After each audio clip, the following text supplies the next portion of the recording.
l'émergence d'un pays commence toujours par la technologie. Et la Chine a été émergente en commençant par la technologie. La Corée du Sud a été émergente en commençant par la technologie. Et aujourd'hui, on parle de la Corée, de la Chine et du Japon à cause de la technologie. Si avec les faibles capacités qu'on a, on réussit à faire des grandes prouesses, et si vous nous donnez beaucoup plus d'opportunités, qu'est-ce qu'on peut faire? En Afrique, peu croient qu'il est possible de fabriquer nos propres jouets électroniques. Mais lui refuse d'abandonner. Avec une petite équipe et beaucoup de talent, il veut prouver que la tech ivoirienne est prête. Salut Viatech Africa, bienvenue chez AG+, l'univers des jouets électroniques made in Côte d'Ivoire. Ensemble, découvrons un peu nos activités. AG+, est une structure spécialisée dans la conception de tout ce qui est jouets et engins électroniques made in Côte d'Ivoire. AG+ est né de la volonté des jeunes Ivoiriens de changer le monde de l'électronique en Côte d'Ivoire en apportant leur expertise. Pourquoi la développer ici? C'est parce qu'aujourd'hui, on se rend compte que tout ce qui est comme jouets et engins électroniques vient de la Chine.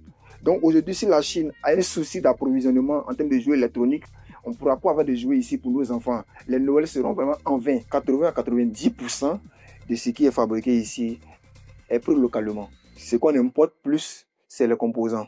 Il y a certains qu'on retrouve sur le marché, il y a certains qu'on est obligé de faire venir de l'extérieur. Voilà. Sinon, pour la conception, l'usinage, la mécanique, les faits, on retrouve tout ici. Et tout est fabriqué par nous-mêmes ici.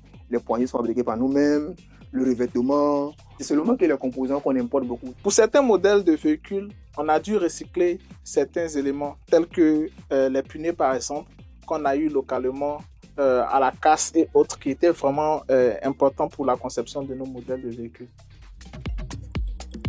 Pour la conception d'un jouet, on réfléchit d'abord au type de jouet qu'on veut fabriquer. C'est une moto 2 roues, 3 roues, 4 roues, on réfléchit à ça. Après avoir choisi le type de véhicule qu'on veut construire, on réfléchit maintenant au modèle, c'est-à-dire à quoi est-ce que ça va ressembler. Et partant de là, on passe maintenant au côté mécanique, c'est-à-dire comment ça va se comporter de façon mécanique. D'accord? On définit le type de fer qui alloue à cette mécanique-là. Ensuite, on passe à l'électronique qui va commander cette mécanique-là. Et on termine enfin par le design pour que ça soit plus pertinent, ça soit plus éclatant. AG+ est composé de 3 personnes. Awa Joël, Franck et puis Yannick qui est absent pour des raisons personnelles.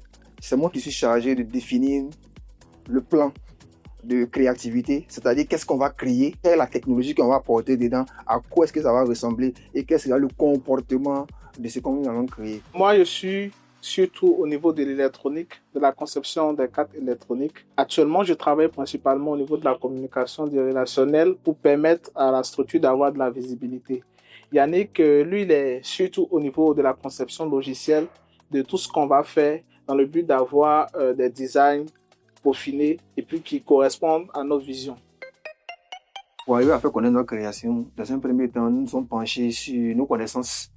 C'est-à-dire les collègues au travail, les amis du quartier, le bon voisinage aussi. Et par la suite, on a poursuivi en faisant des expositions, si je peux le dire comme ça, pour voir un peu qu'est-ce que les gens qui ne nous connaissent pas vont dire.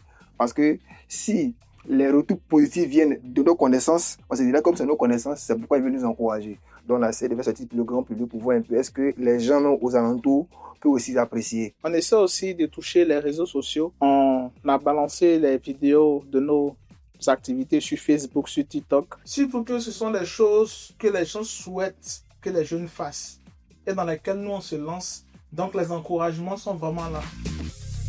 Certes, nous sommes à l'étape de prototypage, mais tel que les prototypages sont faits et très bien faits, ça touche souvent les personnes qui viennent regarder.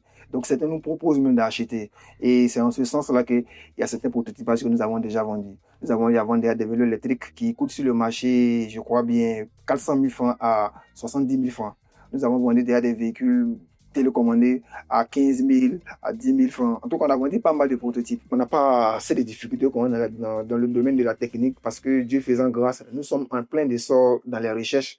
Nous faisons des recherches jour et nuit. Donc, en termes de compétences techniques, les capacités, nous les avons déjà. Et l'une des réalités auxquelles nous sommes confrontés, c'est surtout au niveau du stock de composants. On fait des reprises parfois et on manque de composants. Il y a aussi l'espace qui nous fait défaut pour entreposer nos composants et puis bien disposer nos équipements pour de meilleures conceptions.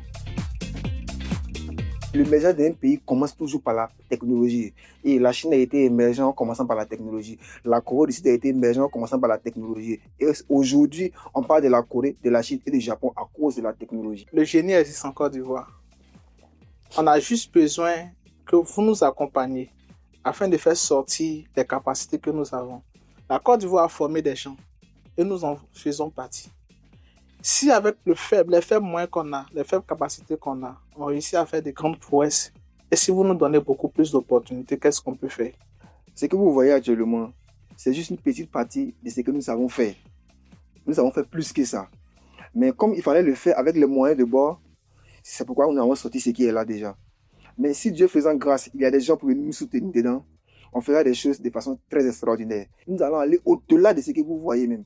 Parce que ça, ce n'est rien en termes de conception.